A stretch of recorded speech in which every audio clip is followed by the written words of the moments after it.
We work hard as physicians to take care of the health and well-being of our patients. But when it comes to our money, do we have the same condition of care? Probably not. Let's change that together. Welcome to the Financial Freedom for Physicians podcast, where we'll fight and advocate for your financial literacy. As always, I'm your host, Dr. Christopher Liu. Thanks for being here. Let's jump into the show.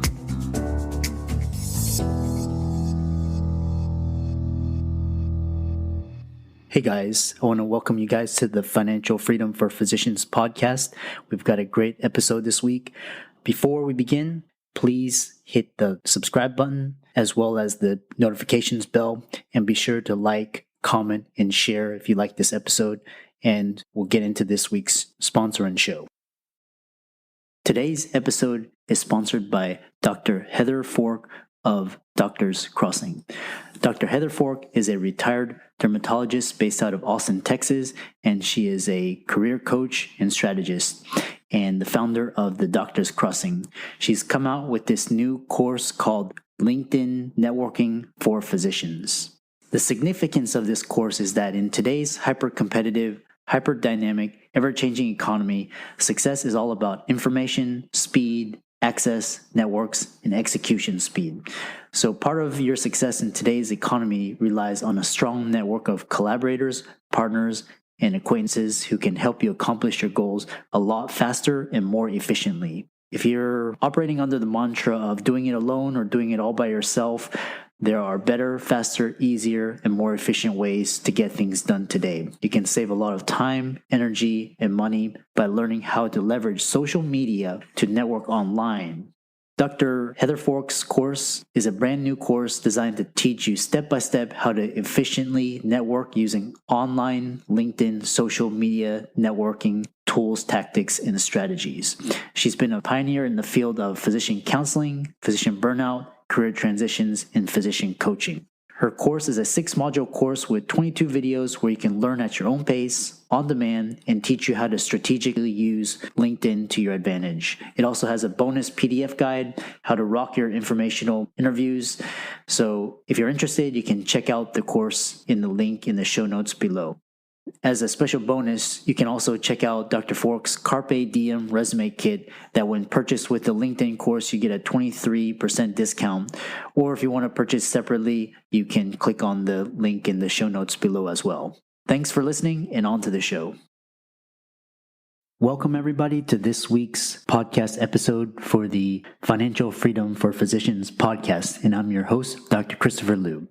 And my mission is to empower physicians to achieve financial independence and financial freedom early on so that they can practice medicine on their own terms as opposed to having to practice. So I tout 4 types of freedom. The first is financial, second is emotional, time, and location freedom. And my mission is to bring guests that are doing innovative, creative things outside the box and to show you what's possible so that you can design your best life in your business, finance, career, family, and relationships. So without much ado, we'll bring on this week's guest. So welcome everybody to this week's podcast episode for the Financial Freedom for Physicians podcast. And I'm your host, Dr. Christopher Liu. And as you know, my mission is to bring you the people, resources, all of the new exciting ideas, insights, cutting edge technology so that you can make the best informed decision about your finances so that you can live your best life. And I'm always helping physicians launch their brands and platforms today. So today we have Dr. Ketan Kulkarni, he is a very special guest. He's actually a collaborator with one of my former clients. And, he's done a lot of work. He's a physician, researcher. He's also an entrepreneur at heart. He's based out of Canada. And he's done a lot of writing. He's published works at the national, international level. But what his passion is that he is trying to help physicians achieve career fulfillment and success. So oftentimes that's outside of the academic world, and we have to go into areas such as burnout, psychology, finances, relationships, etc. So he's He's completed his coaching certification. He's now a coach. He's also created a course, and he's writing his he's working on a book as well. It just is going to come out soon, and as well as he's collaborating on a podcast. So he's up and coming, and he's doing a lot of interesting stuff. So I'm happy to help my platform elevate his. So without much ado, Ketan, welcome. Thank you, Chris. I think it's really a kind introduction, and I've been a big admirer of your work, and you've helped a lot of people, a lot of physicians, not only with your inspiring journey, but also you freely sharing resources that you have. So I think it's a true demonstration of growth mindset. So I feel very honored to be on your podcast, and I think that was a very kind introduction. So thanks for having me. Yeah, no worries. And like I said, I boil it down to 4 types of freedom. The first is financial freedom. Second is emotional, time, and location freedom. And so you are doing a lot of interesting things. So tell us about your journey and your work and where it's led to you today, and we'll go from there. Yeah, for sure. I think that's a great question. So, I started like any other physician, aspiring to do excellent clinical work and then slowly develop interest in research. And it took me about 14 years to start my first full-time attending job. And then as I started it, I worked extra hard, like all of us, to try and get my clinical practice established, start my research program, start getting into administrative committees. And over the next 5 or 6 years, all of that became very successful. I was able to get my first academic promotion in 5 years. I'm well published academically with over 100 papers, and everything went well. But then suddenly, at the same time, I started finding out that I wasn't feeling that fulfilled and happy. And I started questioning whether the academic track is going to be, successful and fulfilling in the long run. So I started looking out to other people and found that a lot of other people at all stages of careers, in all specialties, even outside of medicine, in law, in accounting, and even in entrepreneurship, people were rampantly burnt out and just unfulfilled. And thus I figured that if I continued on this same journey, I'm going to probably end up there. We are no smarter or less smart than anybody else. So if we just kind of didn't learn and take the time to figure out what it truly means to be successful and fulfilled, we are only going to end up where other people are, that is disgruntled. So in parallel to sort of my academic journey, I started doing a lot of leadership training, and I was fortunate to find a lot of different funding pots to help me with that leadership training. So that went on for 2 to 3 years. And then I slowly got exposed to coaching. And early last year, I got my coaching certification. So I've been sort of developing coaching on the side. Similarly, I was always an entrepreneur at heart, and I probably realized that late in my medical training. And I had to park most of my passions and interests, like most of us, during intensive training. So as the attending job started unfolding, I also was able to slowly rekindle all my passions. And, I explored a bunch of different entrepreneurial enterprises and really started connecting with people within and outside of medicine who had a similar mindset. So, thus started many, successes and failures. And slowly I started developing sort of my own entrepreneurial enterprise. And right now we are sort of working on active real estate and some passive investments. I run an art gallery, and I'm really able to connect a lot of people in different fields. And I think that's very enriching as an experience. So, with all of these things going simultaneously and with the growing family, I really felt the need to connect with other people, other physician entrepreneurs, other physician researchers, media people, physician real estate people like yourself, and physician coaches. So I really thought that, if I can connect with my own tribe, it's only going to help everybody. And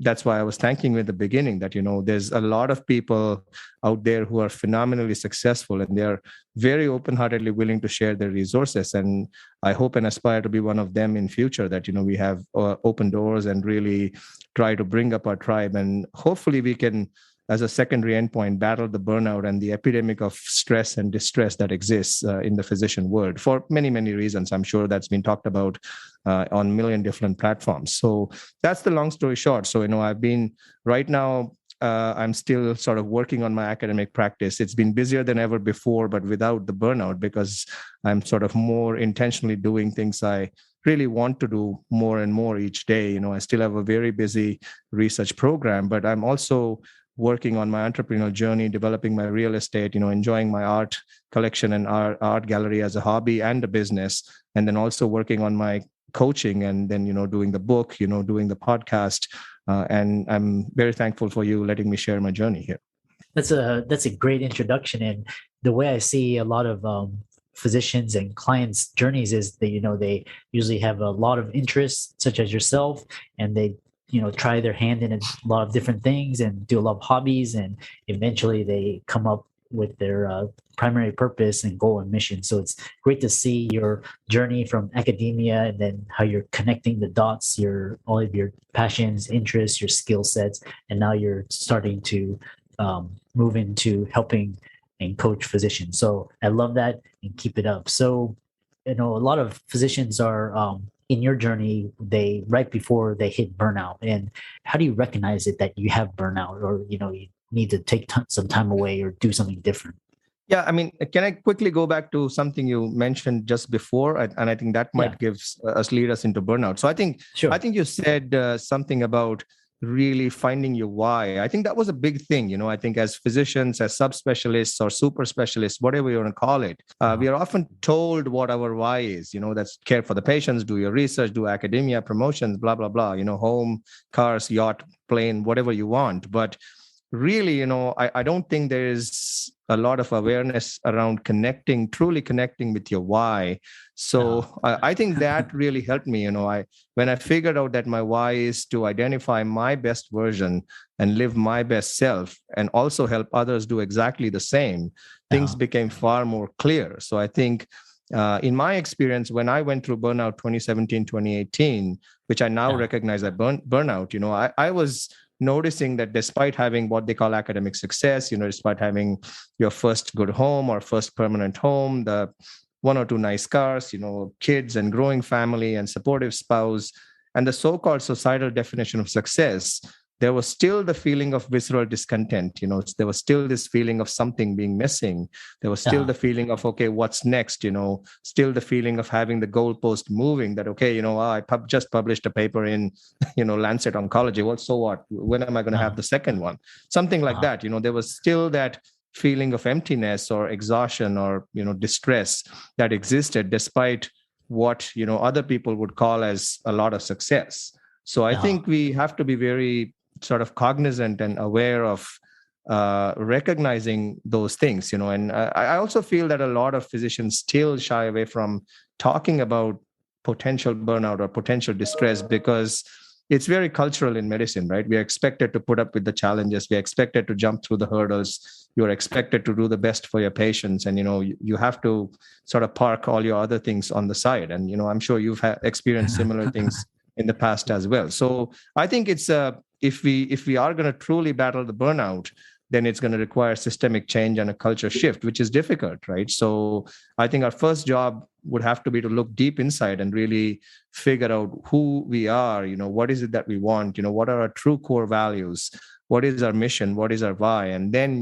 we can hopefully connect more and more people, and physicians can connect, and then collectively, a system change, culture shift might happen. That's at least the way I see it now.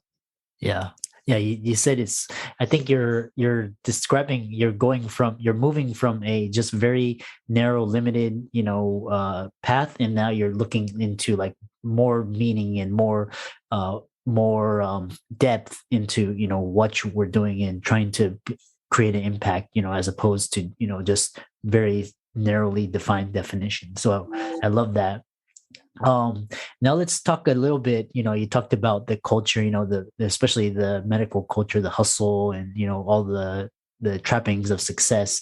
And let's go into more of how physicians, you started, you published a lot of papers, and now now you're writing your book. So a lot of physicians, they're at a point in their journey, they're like, they hate their work, but they don't see any options. But you're a good example. So tell us more about that.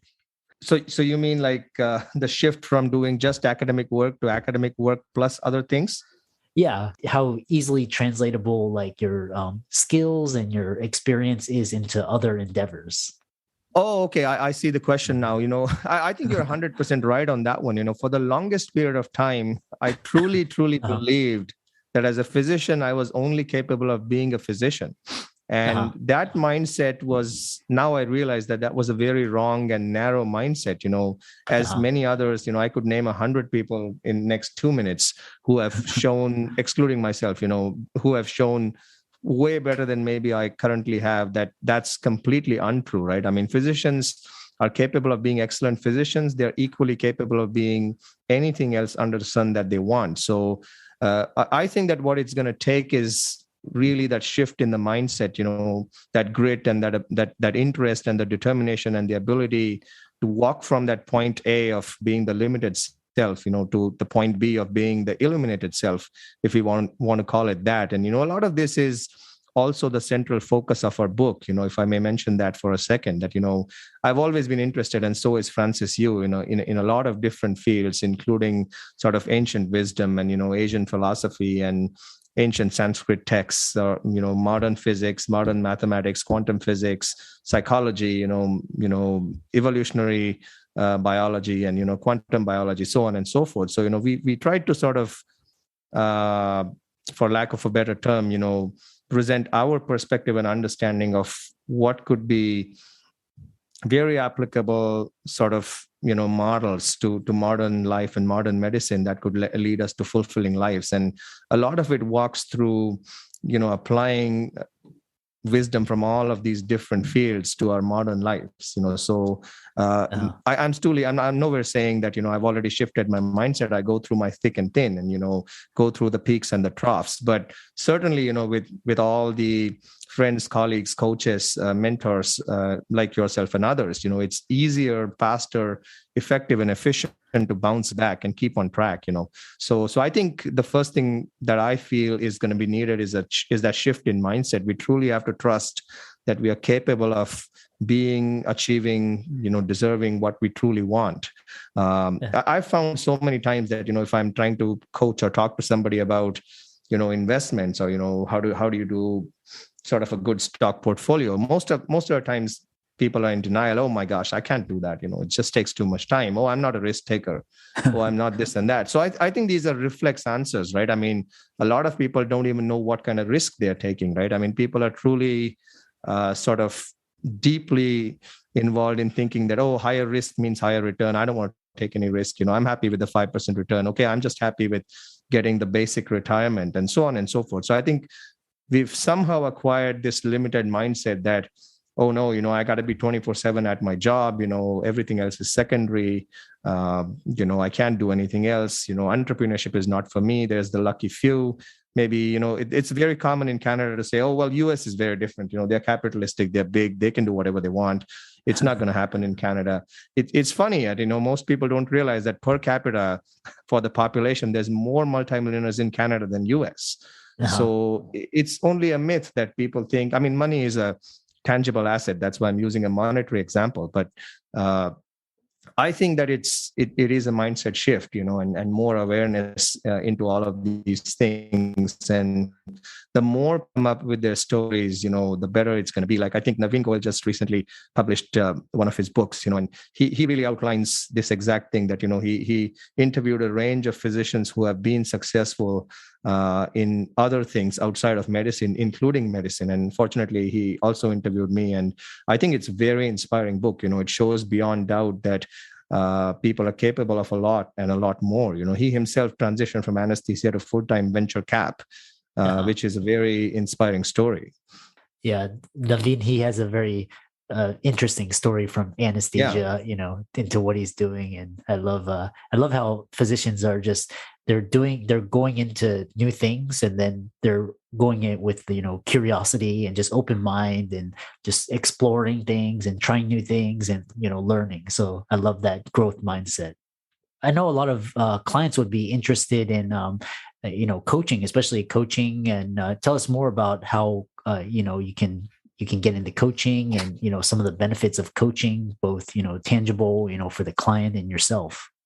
Yeah, I was first introduced to coaching in the formal way we understand it now probably about 2 or so years ago. Before that, it was all around mentorship. And, I really did not get a lot of the answers I was looking for through mentorship.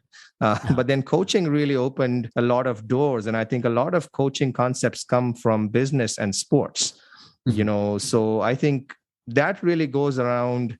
The way I see it is to understand yourself, understand the way you're thinking, understand the way you're processing, and then optimize your performance and output.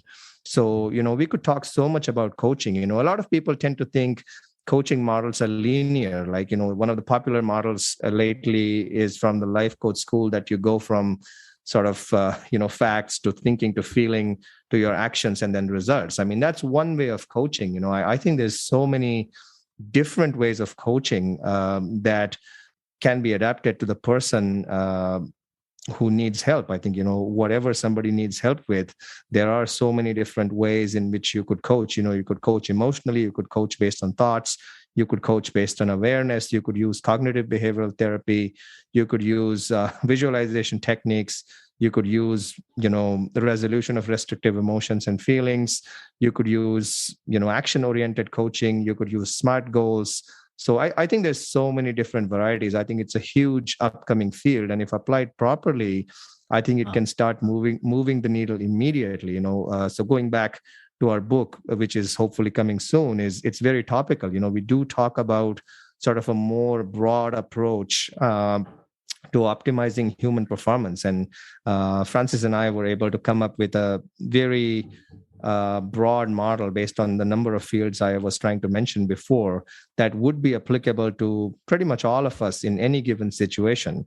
And our hope is that, that model can be widely applied by people immediately to their lives and start moving their needle in a big way, right? I mean, there's a lot of hacks and, biohacking and mental hacking and this and that, or habit formation. But a lot of times people tend to sort of fall back to their initial self, so we've tried to sort of address many of those concerns using a more broad model, which incorporates a variety of different types, or easily could incorporate a variety of different types of coaching. So I think coaching is quite exciting because it really puts the responsibility, the onus on the person. I think that's why I think it's so powerful that, if I suddenly say, oh, well, the New York market is hot, there's no real estate deals to be found. Well, mentorship would say, okay, well, go do something else, this and that. Coaching would say, well, wait a minute, is that truly correct? Do you think your mindset is correct in that, or you're just trying to make an excuse? Is that a limiting belief? So I think it changes everything right in that instant, that, it makes us realize that we are ultimately responsible for who we are and what we are going to become.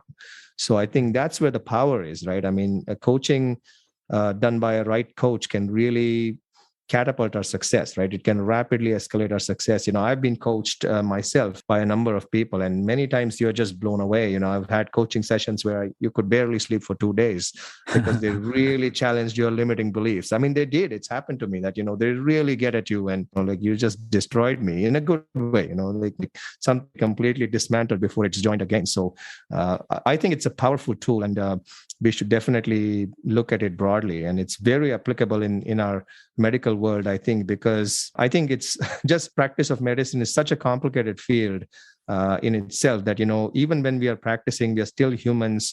We are dealing with complex systems. There's a lot of internal conflicts going on all the time. There's administrative politics, there's the academic politics, there's all these, complicated strata that happen. There's the hospital politics.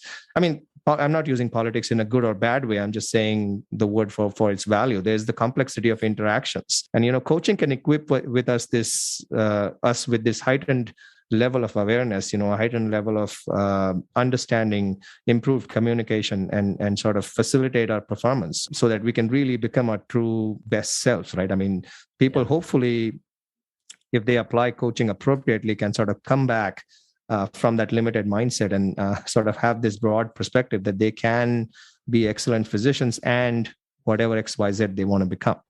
Yeah. That's you said it so eloquently, and you're such a great speaker. So I know a lot of clients would be interested in following you, learning about you.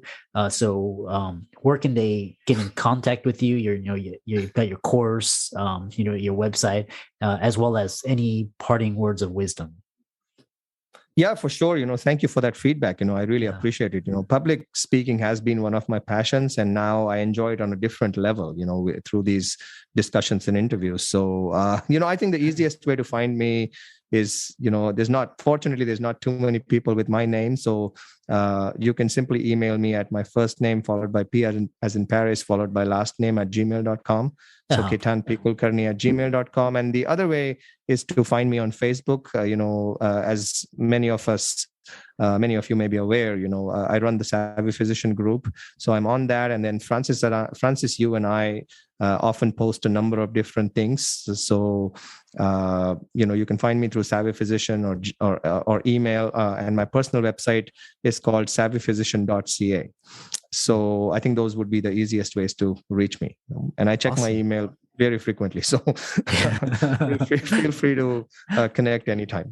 Yes. Yeah. I know Ketan, he responds very quickly. So we'll be sure to include all of the links and all the show notes and all the resources in there. And thanks so much. I think you're on the cusp, and you're getting your name out there. And I'm really happy to help you, grow. And it'll be great to see you and Francis grow, over the next year or two. So, and we hope to have you on the podcast as a future guest so we can see what you've been up to. Yeah, thank you again, Chris. I think this has been a great chat, and I really, really appreciate the support and the kind words of wisdom that you've shared as well. I think there's so many who've been through this journey, so many who are going to be through this journey. I think all of this help and growth mindset is so needed. You said it perfectly. Well, I hope you really enjoyed that fantastic episode with our special guest this week. Just remember, as a shout out to this week's sponsor, Dr. Heather Fork, MD of the Doctor's Crossing, who has come out with her new online course devoted to teaching you how to leverage social media to network online effectively for your next job, your career, or as a side income. Again, social media is very valuable in today's society. It can be used for marketing, advertising, selling, communication with your followers, growing your brand, influence, followers, as well as networking. So don't miss out. It's really important in today's age to really leverage technology, especially in the COVID age. So go to the link in the show notes below, and we'll see you back next week. I'm excited that you made it for another episode. You are truly the best. If you've been following the show for a while, you know that my passion is to bring you the education you need to find your path to financial freedom. Please come back week after week for new content, new resources, and great guests. Until then, if you haven't already, please be sure to check out the website, www.drchrislumdphd.com for more support. I'll see you next week.